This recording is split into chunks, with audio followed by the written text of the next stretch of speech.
दोस्तों, आप सबने श्रवण कुमार का नाम तो सुना ही होगा। अगर आपको नहीं मालूम है तो चलिए हम आपको श्रवण कुमार की कथा के बारे में बताते हैं। दोस्तों, पौराणिक युग में शांतनु नामक एक सिद्ध साधु थे।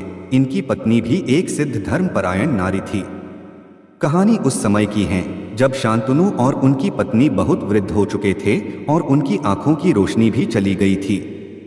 इन दोनों का एक पुत्र था जिसका नाम था श्रवण कुमार। श्रवण कुमार बहुत ही सरल स्वभाव का व्यक्ति था। माता पिता के लिए उसके मन में बहुत प्रेम एवं श्रद्धा थी। वो दिन रात अपने माता पिता की सेवा करता था। अपने माता पिता का बच्चों की तरह लालन पालन करता था। उसके माता पिता भी स्वयं को गौरवशाली महसूस करते थे और अपने पुत्र को दिन रात हजारों दुआएं देते थे। कई बार दोनों एक दूसरे से कहते कि हम कितने धन्य हैं कि हमें श्रवण जैसा मातृभक्त पुत्र मिला, जिसने स्वयं के बारे में ना सोचकर अपना पूरा जीवन वृद्ध नेत्रहीन माता पिता की सेवा में लगा दिया। इसकी जगह कोई अन्य होता तो विवाह के बाद केवल स्वयं का हित सोचता और बूढ़े नेत्रहीन माता पिता को कहीं छोड़ आता और खुशी से अपना जीवन यापन करता। जब ये बात श्रवण ने सुनी तो उसने माता पिता से कहा कि मैं कुछ भी भिन्न नहीं कर रहा हूँ, यह मेरा कर्तव्य है। जब मैं छोटा था तब आपने मुझे इससे भी ज्यादा अच्छा जीवन दिया और अब मुझे यह सौभाग्य प्राप्त हुआ है कि मैं आपकी सेवा करूँ। आप दोनों जो भी इच्छा रखते हैं मुझसे कहे, मैं उन्हें अवश्य पूरा करूंगा। तब शांतनु और उसकी पत्नी कहते हैं, पुत्र श्रवण, हम दोनों की आयु बहुत हो चुकी है, अब जीवन का कोई भरोसा नहीं है। किसी भी समय हमारी आंखें बंद हो सकती हैं। ऐसे में हमारी एकमात्र इच्छा है, हम तीर्थ यात्रा करना चाहते हैं। क्या तुम हमारी यह इच्छा पूरी कर सकते हो? श्रवण कुमार अपने माता पिता के चरणों को पकड़कर अत्यंत प्रसन्नता के साथ कहता है, हाँ पिताश्री, यह तो मेरे लिए परम सौभाग्य की बात होगी कि मैं आप दोनों की इच्छा पूरी करूँ। श्रवण अपने माता पिता को तीर्थ करवाने हेतु एक कावड़ तैयार करता है, जिसमें एक तरफ शांतनु एवं दूसरी तरफ उनकी पत्नी बैठती है और कावड़ के डंडे को अपने कंधे पर लाद कर यात्रा शुरू करता है। उसके हृदय में माता पिता के प्रति इतना स्नेह है कि उसे उस कावड़ का लेश मात्र भी भार नहीं लगता।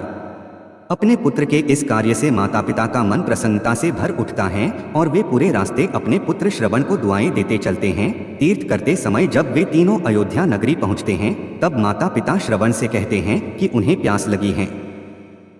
श्रवण कावड़ को जंगल में रखकर हाथ में पत्तों का पात्र बनाकर सरयू नदी से जल लेने जाता है। उसी समय उस वन में अयोध्या के राजा दशरथ आखेट पर निकले थे और उस घने वन में वह हिरण को शिकार बनाने के लिए उसके पीछा कर रहे थे।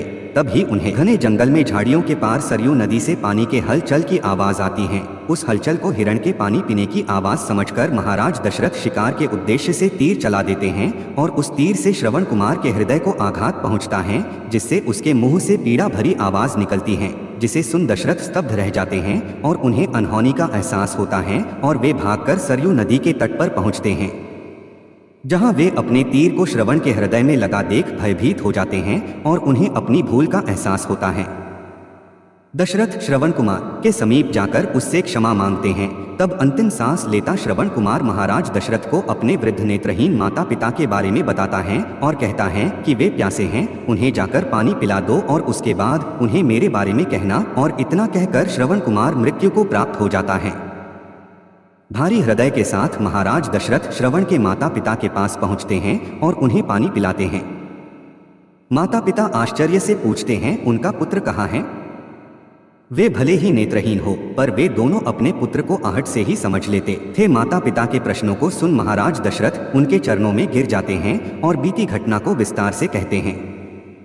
पुत्र की मृत्यु की खबर सुनकर माता पिता रोने लगते हैं और दशरथ से उन्हें अपने पुत्र के पास ले जाने को कहते हैं। महाराज दशरथ कावड़ उठाकर दोनों माता पिता को श्रवण के शरीर के पास ले जाते हैं। माता पिता बहुत जोर जोर से विलाप करने लगते हैं। उनके विलाप को देख महाराज दशरथ को अत्यंत ग्लानि का आभास होता है और वे अपनी करनी की क्षमा याचना करते हैं। लेकिन दुखी पिता शांतनु महाराज दशरथ को श्राप देते हैं कि जिस तरह मैं शांतनु पुत्र वियोग में मरूंगा, उसी प्रकार तुम भी पुत्र वियोग में मरोगे। इतना कहकर दोनों माता पिता अपने शरीर को त्याग मृत्यु को प्राप्त हो जाते हैं। महाराज दशरथ श्राप मिलने से अत्यंत व्याकुल हो जाते हैं और कई वर्षों बाद जब उनके पुत्र राम का राज्य अभिषेक होता है तब माता कैकेयी के वचन के कारण राम, सीता और लक्ष्मण को 14 वर्षों का वनवास स्वीकार करना पड़ता है और इस तरह महाराज दशरथ की मृत्यु भी पुत्र वियोग में होती है। अपने अंतिम दिनों में उन्हें शांतनु के कहे शब्द याद आते हैं और वे राम के वियोग में अपना शरीर त्याग देते हैं। यह थी श्रवण कुमार की कहानी। अपनी माता पिता भक्ति के कारण ही श्रवण कुमार पुराणों में जीवित हैं। श्रवण कुमार सदैव अपनी मातृभक्ति के लिए जाने जाते हैं। उन्हीं की कहानी सुनाकर माता पिता अपने बच्चों को संस्कारित करते हैं। दोस्तों, अगर आपको इस कहानी से कुछ नया सीखने को मिला हो तो हमारे चैनल ऑल हिंदी कहानियाँ को सब्सक्राइब करें। धन्यवाद।